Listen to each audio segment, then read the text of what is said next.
The night Samir discovered the cursed webpage, the sky over Karachi looked strangely bruised, streaked with deep purple clouds like something had scraped across the heavens. He was sitting alone in his dimly lit room, a cup of half-finished chai going cold beside his laptop. Freelance web testing wasn't glamorous, but it paid the bills. His job was simple. Click through client websites, find broken links, report errors. Most nights it was boring, repetitive work, until the night his screen flashed with something impossible. 404 error, death found. At first, he laughed. Probably some edgy developer's prank. But the link that triggered it was from a client he trusted. A well-known corporate site with no reason to include a horror-styled custom error page. The screen didn't show the usual dull message. Instead, the page loaded slowly, as if resisting him, lines of corrupted code twitching like they were alive. The background went completely black. Then, in stark white letters, a sentence faded in. "You have been located." Samir frowned and leaned closer. The cursor moved on its own, jittering like someone was controlling it remotely. Security issue? Malware? He reached for his mouse to shut it down, but the pointer resisted him, dragging itself toward a blinking red box at the center of the page. "See what sees you." His room suddenly felt colder. The LED lights behind him flickered. The laptop speakers crackled softly. Then a low, whisper-like distortion seeped out, almost like breath. Against his better judgment, Samir clicked the red box. The web page glitched violently and transformed into a live video feed, grainy, black, and white. His stomach dropped. The camera was pointing at the hallway outside his own bedroom door.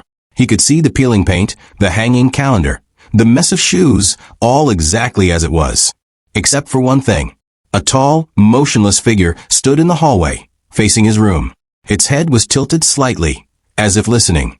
Samir froze. He whipped around, heart hammering, expecting to see someone standing there. Some intruder, some thief. But the hallway was empty. Empty in real life, but not on the screen. On the web page feed, the figure remained. He turned back to the laptop just in time to see the figure take a slow step toward the camera. "Nope. Nope, nope, hell no," he muttered, slamming the laptop closed and stumbling backward. But the whispering in the speaker didn't stop. The device vibrated violently on the desk, as if something inside it wanted out. His phone buzzed too, the screen lighting up with a notification from an unknown number. 404 error, death found. You cannot close what is opened. Samir dropped the phone. Every instinct in his body screamed to run, but he also knew fear played tricks. Maybe someone hacked his camera. Maybe someone spoofed the feed.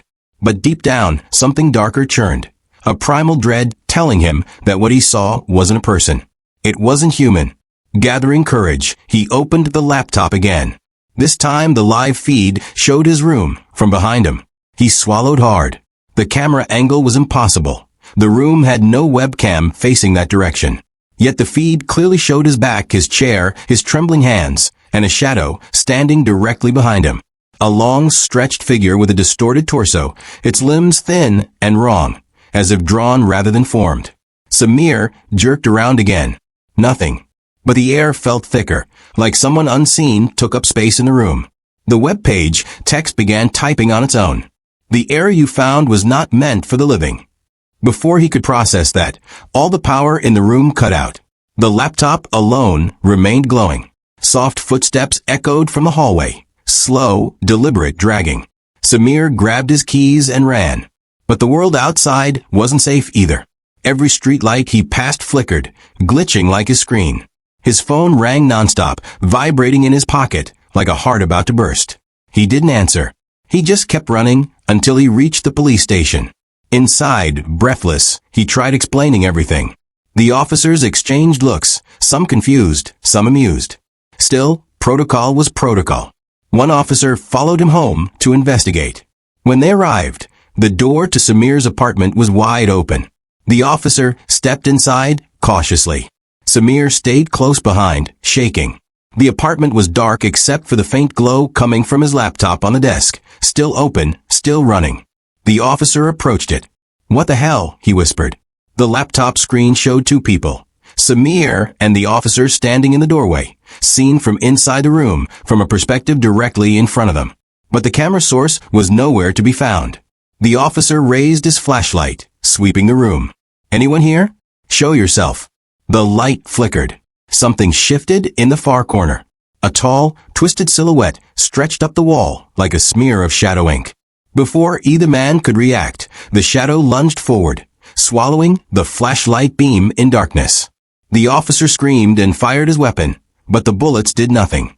Samir stumbled backward, slipping in fear, and hit his head against the doorframe. Everything went black. He woke up in a hospital bed 3 days later.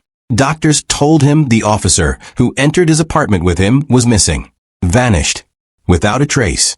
They found Samir alone and unconscious on the floor. His neighbors said his room was glowing red through the window. Someone reported hearing whispers like static. When Samir asked about his laptop, the police told him they never found one. But that wasn't true. When Samir finally returned home, the very first thing he saw sitting on his desk was his laptop, open, powered on, waiting for him.